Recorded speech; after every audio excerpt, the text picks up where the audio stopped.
Hello. All right. Few things today, kind of as per recently usual. Got a few things for you today.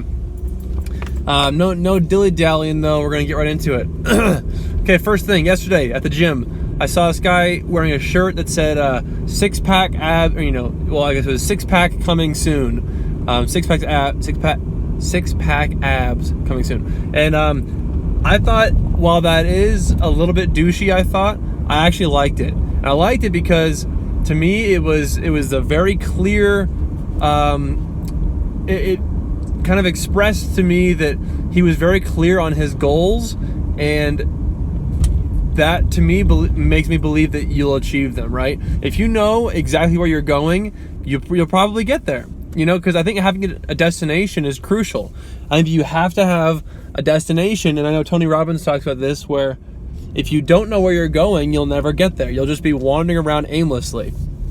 So I think having, the thing about driving and trying to do these videos is sometimes people are idiots, and I have to deal with that and then think about this.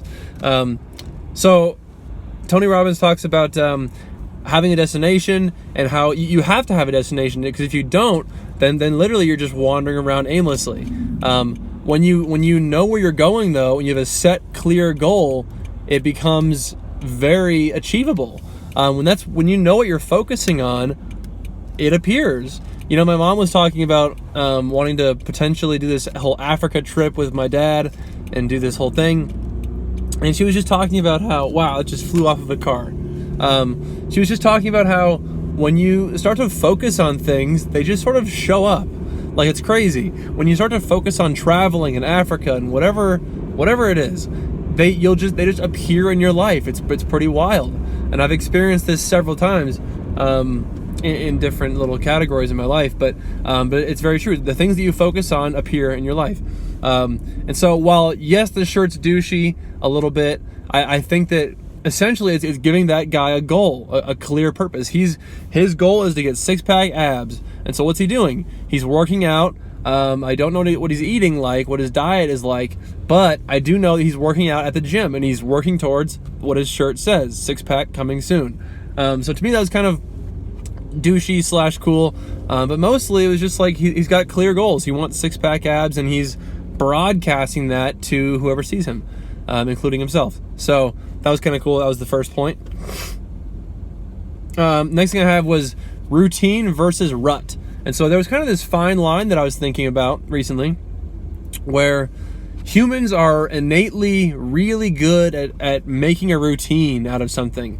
When you walk into a new situation, it's new and scary and different, but really quickly you develop a routine, right? You kind of figure out, okay, here's how this works, here's how I do things, here's how I'm going to do things in the future, and then really fast you start to develop the same routine. You do the same thing over and over again. And I mean, humans are amazing at this. Wow, this semi-truck is going pretty quick for being a semi-truck. But humans are really good at getting a routine down quickly. We're just kind of naturally born to do that. We find routine in most things. Even if it's like a shitty thing that we hate, we'll still find a routine and we'll still do that. So we're very good at that. The tricky part or the fine line between that, though, is where does being in a routine become being stuck in a rut, which for me is a tricky thing to figure out, because essentially getting stuck in a rut means that you're just so heavily ingrained into doing this routine that now you're stuck doing the routine. It's just a routine that you can't get out of, essentially, is what a rut is. So they're almost the same thing, but being stuck in a rut has this bad connotation to it. Having a routine, a lot of times, is a good connotation. Is connotation a negative connotation? Well, you know what I'm saying. Where am I? Trying to figure out. Okay. So, for example, my last job, Sears Trostel, that to me was being stuck in a rut. I have a morning routine that I do in the morning that we've been over this before.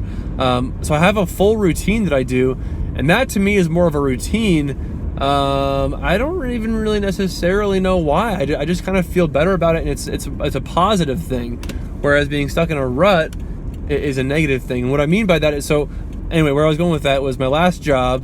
I'm trying to get lost here. My last job at Sears Trostel, I was stuck in a rut. So I'd wake up at the same time, I'd eat the same food, I would do the same thing, I'd go to work at the same time, I would park in the same parking spot, I would walk the same way every day, I'd clock in the same way in the same time, I would do everything was the exact same as the day before. And I realized that it wasn't just me, it was the whole company. The whole company was doing almost the exact same thing. I mean, of course, there were little slight nuances day to day, but the big part of the day was the same thing as yesterday, and everyone was stuck in a rut. And especially, I mean, there was guys that have been there for 40 years who have been doing the exact same thing for 40 years. I mean, literally, they park in the same parking spot, they do the same thing day in and day out, they go home, and then they do it again. I mean, that to me is being stuck in a rut. And so, but it is kind of this fine line between, well, what's your routine and what's your schedule versus how much are you changing from day to day? So I guess that was just an interesting point for me, because I don't know if I really understand how to differentiate the two hardly at all, but just besides the negativity it's brought on by being stuck in a rut. Oh, I don't want to hit these people. I think I'm a little bit too distracted now to officially make a video, but I'm gonna finish the video. Hang on. Let me just park, and then that'll be the end of it. Okay, so routine versus rut, and then also this kind of ties back into my first point, is just getting clear on your goals. I think that there was a podcast just last night I was listening to. It says clarity is power. That was Tony Robbins as well. Clearly, I listen to a lot of Tony Robbins. So clarity is power. When you're clear on your goals, it makes things just so much easier to reach. When you have no idea, again, now I'm kind of running in circles, but when you have no idea what your goals are, it's really hard to achieve. That was one of the first things I learned in real estate. Was I went to one of his classes, and he was like, all right, first thing is, what are your goals? And then he basically just said, if you don't know your goals, it's going to be really hard to achieve them because they aren't there. How can you achieve it if they're not there? Or how can you achieve them if they're not there? So anyway, I guess those are kind of my main 2 points. So I guess getting clear on your goals is essentially the same thing as the six-pack ab shirt thing. His goal is six-pack abs. He's clear on his goals. And then also routine versus rut.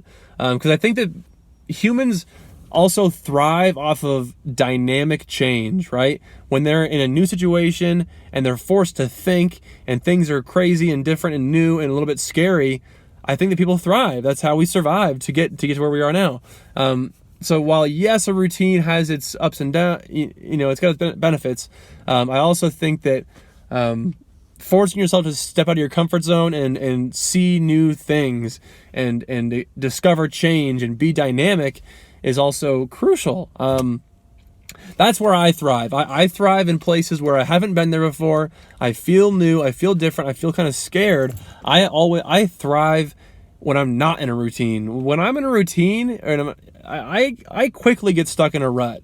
My routines quickly become ruts because I just get used to things. I get bored. I get bored quickly. I get bored very quickly. If I'm doing one thing, it's interesting kind of watching myself as I speak.